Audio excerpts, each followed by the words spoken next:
Oi pessoal, hoje vamos dar continuidade à nossa série especial de terça-feira dedicada às práticas baseadas em evidências para o autismo.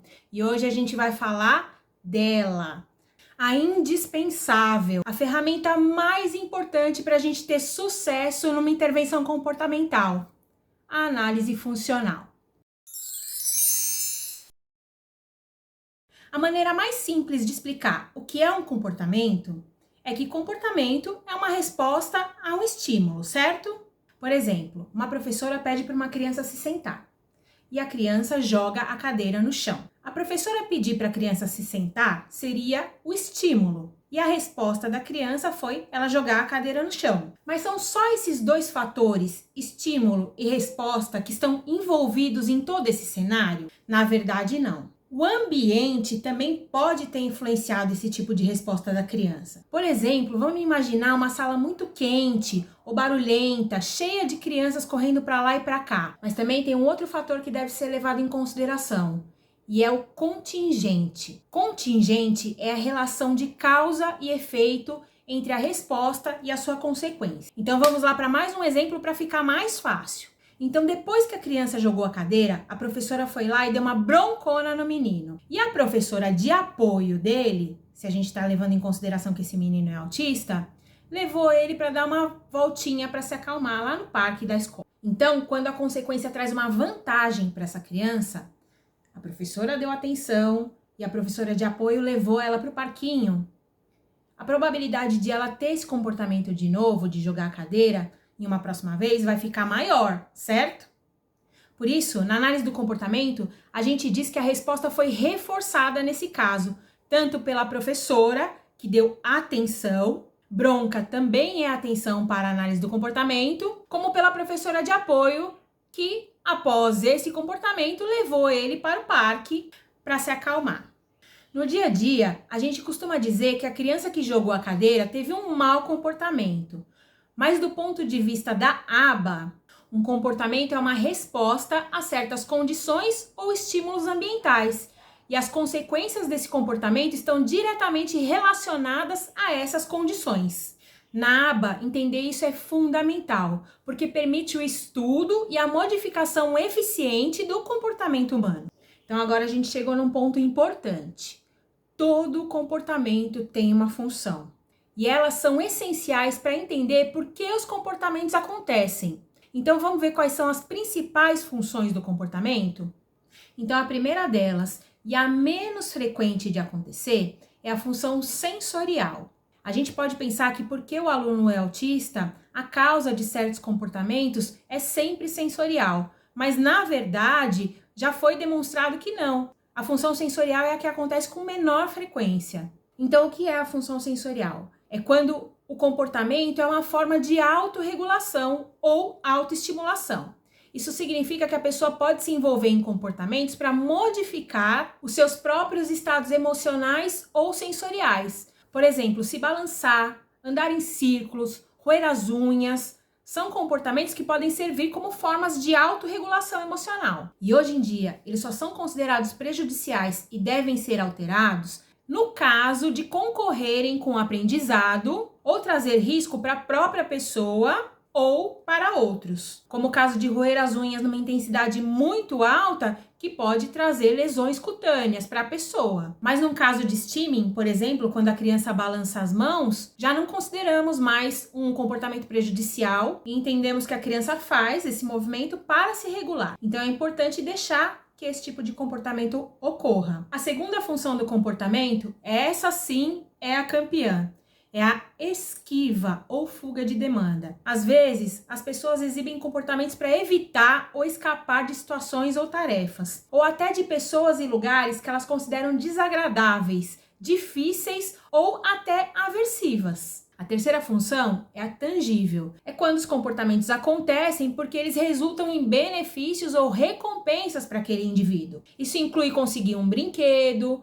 um celular ou uma comida. E a quarta função, que também é uma das campeãs de ocorrência, é a atenção. É quando o comportamento é mantido pela atenção que uma pessoa recebe dos outros. Isso significa que o indivíduo ele pode se envolver em comportamentos desafiadores ou até mesmo inadequados para atrair a atenção de outras pessoas, mesmo que essa atenção seja negativa, como repreensões ou correções. Lembra no exemplo lá atrás que eu disse que a professora deu bronca no aluno que jogou a cadeira e esse fato foi destacado lá no contingente de toda a situação? Então, essas são as 4 principais funções do comportamento: sensorial, esquiva, tangível e atenção. Então, a análise funcional é isso, é entender qual é a função de um comportamento específico para identificar a sua causa, levando em conta o ambiente e as contingências e desenvolver estratégias para modificá-lo, caso seja necessário. Então, vamos ver um exemplo prático do dia a dia? Vamos fazer um estudo de caso aqui, juntos? Então, eu vou descrever para vocês o aluninho chamado Lucas. Ele tem 5 anos, é do ensino infantil, não verbal, extremamente ativo e impulsivo. Ele tem dificuldade em seguir instruções e frequentemente interrompe os colegas e não consegue se concentrar em tarefas por muito tempo. O comportamento desafiador do Lucas estava afetando a sua aprendizagem e também as interações sociais dentro da sala de aula. Lembrando que esse é um exemplo fictício. Então, bora fazer a análise funcional do comportamento do Lucas? Então, primeiro vamos analisar os antecedentes, né? O que acontece antes do comportamento? O Lucas geralmente começava a apresentar um comportamento desafiador quando era pedido que ele fizesse uma atividade, ou então quando precisava esperar a sua vez em atividades em grupo. Anotamos essas informações e vamos para a segunda parte da análise. Vamos avaliar a resposta. Então, qual era a resposta do Lucas quando a gente pedia para ele fazer uma atividade ou quando ele tinha que esperar a vez dele? Ele interrompia os colegas, recusava-se a seguir instrução e até mesmo jogava coisas quando estava frustrado. Então, anotamos as respostas e vamos para o terceiro ponto a ser avaliado. Quais são as consequências? O que acontece depois que ele emite esses comportamentos? Bom, quando o Lucas apresentava esses comportamentos, ele recebia atenção negativa dos professores que repreendiam seu comportamento. Mas a gente já descobriu que bronca também é atenção. E também que em algumas situações o Lucas era retirado da atividade ou mandado para a coordenação, ou seja, ele conseguiu se esquivar da tarefa. Então, anotamos lá no nosso relatório o que acontece depois da resposta, depois do comportamento problema. E agora, com todas essas informações em mãos, a gente vai concluir o que acontece. Quais são as motivações do Lucas para agir assim? Então, a análise funcional acabou nos revelando que o comportamento do Lucas é motivado pela busca de atenção dos adultos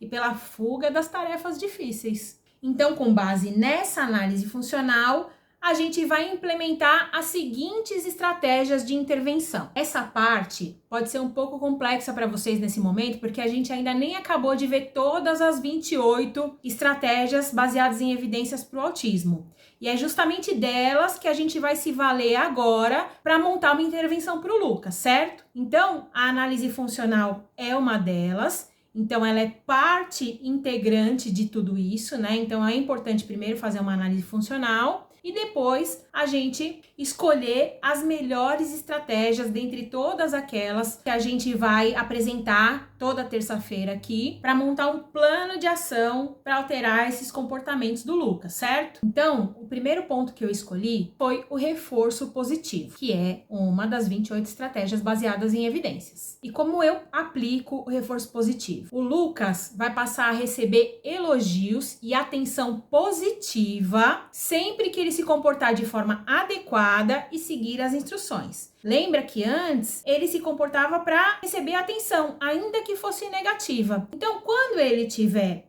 legalzinho em sala de aula, a gente dá uma atenção positiva para ele, ainda que ele não esteja se comportando para conseguir essa atenção. Porque assim ele vai perceber que ele não precisa apresentar um comportamento extremo para conseguir a nossa atenção. E ainda ele consegue uma atenção positiva. Então ele tá bonzinho lá, engajado na atividade, e a gente vai passar por ele e vai dizer: muito bem, Lucas, tô gostando de ver Que lindo que está seu desenho! E coisas do tipo. A segunda estratégia é a intervenção baseada em antecedentes. Ou seja, vão ser feitas adaptações na sala de aula para reduzir a espera e tornar as tarefas mais envolventes e adequadas para o nível de desenvolvimento do Lucas. Ou seja, a gente vai adaptar as atividades para o Lucas e diminuir ao máximo os períodos que ele tem que esperar a sua vez. A terceira estratégia que eu vou adotar para ele é a comunicação alternativa e aumentativa.